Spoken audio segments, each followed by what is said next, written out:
नमस्कार। आजिर सनराइज्रे आपण मानक स्वागत। आजिर टॉपिक रही कौड़ीर एमिति व्यवहार आपण को करिब धन्यवाद। जानतु केमिति कौड़ी करिब कोटिपति। ज्योतिष शास्त्र रे कौड़ी को अत्यंत गुरुत्वपूर्ण विवेचना करा जाए, कारण कौड़ी देवी लक्ष्मी को प्रतीक भाव में जनाशुना। तेणु लक्ष्मी पूजा अर्पण करने विषय आपण प्रायतः अल्प बहुते शुणिथिबे। विश्वास करा जाए जे कौड़ी जो स्थान रे रुहे से स्थान रे नकारात्मक शक्ति तुरंत अपसारण करिपारे।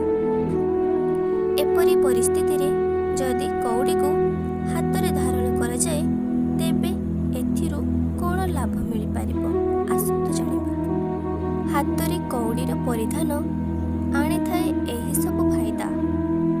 विश्वास करा जाए जे जदि जड़े व्यक्ति तांको हाथ रे कौड़ी पिंधंती तेबे तांको दुर्भाग्य सौभाग्य रे परिणत हुए।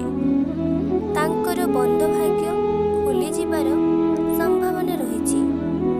जदि तुमे निराश होइछ एवं तुमर अग्रगति बाधा प्राप्त हेउछि तेबे तुमे कौड़ी पिंधिबा जरूरी।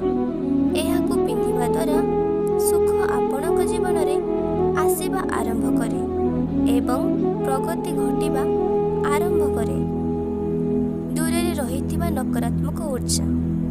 ज्योतिष शास्त्र अनुଯାयी जो व्यक्ति तांको हाथ रे कौड़ी धारण करिथांती से कदापि नकारात्मकता द्वारा घेरी रही पारिबे नाही। एहा व्यतीत जदि केही मानसिक चापरे थांती तेबे से निश्चित भावरे तांको हाथ रे कौड़ी पिंधिबा जरूरी। एहा मानसिक चापरु मुक्ति देइथाए बोली विश्वास करा जाए। मंद बा खराब आखिर कौनसी प्रभाव पड़िबो नाही। नजर दोष दूर करिथाए एही कौड़ी।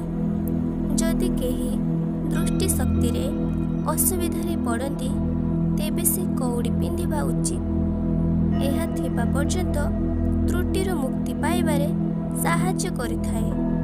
भल चाकरी पाई सुजोग जुगाई थाए एवं जदि प्रगति बंद होई जाए तेबे बाधा दूर होई पारिबो। दूर होई थाए आर्थिक संकट। एही कौड़ी पिंधिबा द्वारा कोउ भली संकट दूर होई थाए से विषय देखिबा। जदि आपण आर्थिक समस्या मुक्ति पाइबाकू चाहुचंती तेबे आपणकू कौड़ी पिंधिबाकू पड़िबो।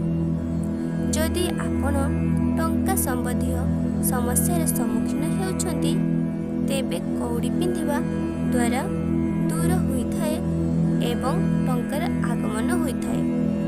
जदि आपण मानकू कौड़ी पिंधिबार अछि एवं सब समस्या दूर करिबार अछि तेबे कौड़ी के धारण कर।